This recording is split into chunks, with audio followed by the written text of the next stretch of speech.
اتنی غلطی تو نہیں کی تھی میں تو اپنے والدین کا فخر بننا چاہتی تھی، مگر یہ میں کیا بن گئی تھی؟ ان کے لیے ذلت کا سامان بن گئی تھی میں، اور اس دن تو انتہا ہو گئی تھی۔ کاش کاش یہ دن دیکھنے سے پہلے میں مر جاتی، مجھے موت آ جاتی، مگر ہائے، ہم جیسے لوگوں کو موت کہاں جلدی آتی ہے۔ میں ایک بار پھر شور سے ہوش میں آئی، سامنے دیکھتے بھاگ کر ابا کے پاس گئی۔ ابا ابا، میں نے ان کے چہرے پر ہاتھ رکھے، انہیں پکارا اور رونے لگی۔ دل پھٹنے لگا تھا۔ ابا مجھے معاف کر دے، میں نے رونے کے دوران کہا۔ اماں بھی رونے لگی۔ بھائی بہن سب مجھے نفرت سے دیکھ رہے تھے۔ میں رونے میں روانی آئی تو ایک بھائی نے سختی سے بازو پکڑتے مجھے اٹھایا۔ میں لڑکھڑاتی کھڑی ہو گئی۔ ان کے لہجے پر مجھے حیرت ہوئی، مگر اس کی باتیں میرے لیے کسی خنجر سے کم نہیں تھی۔ میں بے یقینی سے اسے دیکھ رہی تھی۔ اس نے کبھی مجھ سے ایسے بات نہیں کی تھی، تو اب وہ ایسے کیوں کہہ رہا تھا؟ یہ کس لہجے میں وہ مجھے مخاطب کر رہا تھا؟ لیکن میں اس وقت بھول گئی تھی کہ پہلے اور اب میں کافی فرق ہے۔ پہلے کی بات اور تھی، اب کی اور ہے۔ پہلے میں اس کی بہن تھی، مگر اب میں ایک بد کردار تھی۔ میں مرے قدموں وہاں سے ہٹی اور واپس کمرے میں چلی گئی۔ باہر ابھی بھی گاؤں کے لوگوں کا شور تھا، جو ابا سے مجھے گاؤں سے نکالنے کا کہہ رہے تھے۔ ابا بیٹھے سر جھکائے نہ جانے کیا سوچ رہے تھے۔ میں بند کمرے میں بیٹھی سوچ میں مگن تھی۔ مجھے اب یہاں سے چلے جانا چاہیے۔ کب تک اپنے ماں باپ کے لیے ذلت اکٹھی کرتی رہوں گی؟ اب انہیں آزاد کر دینا چاہیے مجھے۔ اس سے پہلے کوئی اور یا میرے ماں باپ مجھے خود ہی یہاں سے نکالیں، مجھے خود نکل جانا چاہیے۔ میں نے خود سے کہا اور رات ہوتے ہی وہاں سے نکل گئی۔ روتے پڑتے میں شہر کی طرف روانہ تھی، وہیں جا رہی تھی جہاں سے برباد ہوئی تھی۔ مجھے نہیں پتا تھا میں کہاں جا رہی ہوں، میری منزل کہاں ہے، بس اتنا پتا تھا کہ میں اب واپس کبھی نہیں جا سکوں گی۔ میں وہی روڈ کی طرف بیٹھ گئی۔ میرے کانوں میں صبح کی کہی بھائی کی باتیں گونج رہی تھی۔ دل درد سے پھٹنے کے در پر تھا۔ تمہاری وجہ سے ہم برباد ہو رہے ہیں اور تم معافی مانگ رہی ہو۔ حیرت ہے تم پر، تمہیں چاہیے تم خود کو ختم کر لو تاکہ ہمارے لیے کچھ آسانی ہو، مگر نہیں، تم تو یوں بیٹھی ہو جیسے پتہ نہیں کون سا کارنامہ سر انجام دیا ہے جس کا خسارہ نہیں ہوگا۔ تمہارے کیے کا خسارہ ہم ادا کر رہے ہیں، تمہاری کی گئی غلطی کی سزا ہمیں ملے گی۔ وہ کس قدر برا بول رہا تھا۔ میری غلطی نہیں تھی، میں نے جان بوجھ کر یہ سب نہیں کیا تھا۔ مجھے تو کچھ بننا تھا، اپنا نام بنانا تھا، مگر میرا خواب پورا نہیں ہو سکا۔ میں یوں ہی روتی رہی جب اچانک ایک فقیر میرے پاس آیا۔ میں ڈر کر کھڑی ہو گئی، میرا جسم خوف سے کانپ رہا تھا۔ میں نے کانپتی آواز سے اس سے پوچھا، کون ہو تم؟ میرے پاس کیوں بیٹھے ہو؟ اسے میری طرف دیکھا اور میرے پاؤں پکڑ لیے۔ میری جان لبوں پر آئی، مگر اس کی اگلی بات سن کے میرے قدموں تلے سے جان نکل گئی۔ تم مجھ سے شادی کر لو، میں تمہیں خوش رکھوں گا۔ وہ بار بار یہی کہہ رہا تھا۔ میں یہ نہیں کر سکتی، میں نے روتے ہوئے کہا۔ دیکھو، میں کبھی تمہیں تنگ نہیں کروں گا، جو تم کہو گی وہی کروں گا۔ اسے منت کرتے ہاتھ جوڑے اور گڑ گڑانے لگا۔ دیکھو میں پاک نہیں ہوں۔ میں نے ایک اور دلیل دی اور ایک دم چپ ہو گیا۔ کیا مطلب؟ اس کے پوچھنے پر میرا سر جھک گیا۔ میرے ساتھ کالج میں زبردستی ہوئی تھی۔ میں اب امید سے ہوں تم سے اس سے شادی نہیں کر سکتی، تم جاؤ یہاں سے۔ میرے کہنے پر وہ کھڑا ہو گیا۔ مجھے لگا وہ جا رہا ہے، مگر نہیں، وہ کھڑا رہا۔ پھر جو بولا تو میں حیرت سے اسے دیکھتی رہی۔ جو بات میرے اپنوں نے نہیں کی تھی وہ کر رہا تھا۔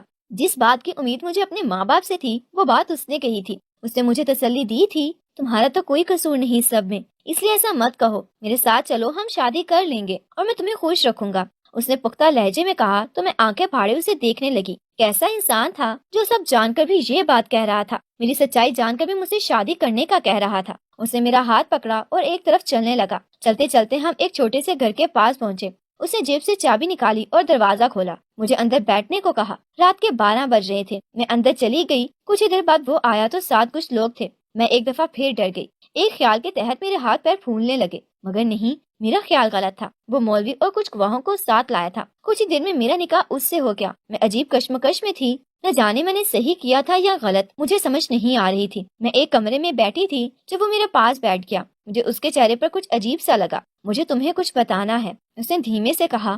میں نے چونک کر اسے دیکھا۔ بھلا کیا رہتا تھا بتانے والا جو اسے مجھے ابھی بتانا تھا؟ میں نے دل میں سوچا، مگر اگلے ہی لمحے میرا دل کیا خود کو مار دوں، اس زندگی سے مرنا بہتر تھا، ایسے ہم سفر سے تو تنہا رہنا بہتر تھا۔ میں بیڈ سے اتر گئی اور چلانے لگی، تم نے مجھے دھوکا دیا ہے، تم نے جھوٹ بولا، اتنا بڑا سر چھپایا مجھ سے، میں تمہارے ساتھ نہیں رہوں گی، مجھے ابھی اور اسی وقت طلاق دو، میں نے چلاتے ہوئے کہا۔ اس نے میرا ہاتھ پکڑا، مجھے اپنے سامنے بیٹھنے کو کہا۔ میری پہلے بات سن لو، پھر جو چاہے فیصلہ کرنا، اس نے محبت سے کہا۔ دیکھو تمہارے ساتھ جو ہوا، کیا اس کے بعد تمہاری فیملی میں نے تمہیں قبول کیا؟ اس نے مجھ سے پوچھا۔ میں نے نفی میں سر ہلایا۔ زبان کہاں ساتھ دیتی ہے اس سوال کے جواب پر؟ تمہارا اپنی فیملی کے سوا کوئی ہے اس دنیا میں جو تمہیں 2 وقت کی روٹی دے سکے یا اپنے گھر تمہیں پناہ دے سکے؟ اس کے سوال پر میں رو دی۔ نہیں، ہرگز نہیں، ایسا کوئی نہیں تھا۔ اگر ایسا کوئی ہوتا تو میں کیوں سڑکوں پر ماری ماری پھرتی؟ میں تمہیں اور تم نے مجھے اپنی سچائی بتا دی، تاکہ ہم دونوں خوشی خوشی اپنی زندگی شروع کر سکیں، کوئی رکاوٹ نہ ہو۔ میں تمہارے ساتھ ہوں اور ہر قدم پر ساتھ رہوں گا۔ تم جو کہو گی کروں گا، تمہیں کبھی کوئی تکلیف نہیں دوں گا۔ بس تم خوش رہو، مجھ پر یقین رکھو، میرا وعدہ ہے تم سے، تمہارا ساتھ کبھی نہیں چھوڑوں گا۔ اس نے وعدہ کیا اور کمرے سے چلا گیا۔ میں باقی کی رات سوچتی رہی کہ میں اس کے ساتھ رہ سکتی تھی، لیکن اگر اسے چھوڑ کر چلی جاتی تو کہاں جاتی، کس کے سہارے رہتی؟ کون تھا میرا جو میرے ساتھ تھا؟ کوئی بھی نہیں۔ میں نے بہت سوچ کر اس کے ساتھ رہنے کا فیصلہ کیا اور اگلی صبح اسے اپنے فیصلے سے آگاہ کیا۔ اس کے چہرے پر خوشی دیکھنے کے لائق تھی۔ ہم دونوں نے ایک دوسرے کا ہر قدم پر ساتھ دیا۔ میں کبھی گھر واپس نہیں گئی، نہ ان میں سے کسی نے مجھے تلاش کرنے کی کوشش کی۔ میں نے ایک دو دفعہ اپنے شوہر کو گاؤں ضرور بھیجا کہ وہ دیکھ سکے وہ سب کیسے ہیں۔ اس کے یہ بتانے پر کہ وہ سب خوش ہیں، مطمئن زندگی گزار رہے ہیں، مجھے کہیں نہ کہیں دکھ ضرور ہوا، مگر میں خوش تھی کیونکہ وہ سب خوش تھے۔ میرے ہاں بیٹے کی پیدائش ہوئی جس پر میرے شوہر نے بہت خوشیاں منائیں۔ ہم دونوں نے مل کر اس کا نام رکھا۔ میرے شوہر نے کبھی اس سے برا سلوک نہیں کیا، ہمیشہ اسے محبت دی، اسے اسکول ڈالا، اس کی پڑھائی بہت اچھی جا رہی ہے۔ یہ سب میرے شوہر کے کرنے سے ہوا تھا۔ وہ ایک خواجہ سرا تھا، فقیر نہیں۔ فقیر تو وہ صرف کسی ہمسفر کو ڈھونڈنے کے لیے بنا تھا۔ میں ابھی بھی اس کے ساتھ خوش ہوں۔ جو مجھے کسی مکمل شخص نے نہیں دیا، وہ سہارا مجھے اس نے دیا تھا۔ دل میں احساس ہونا چاہیے، ورنہ لوگ تو بہت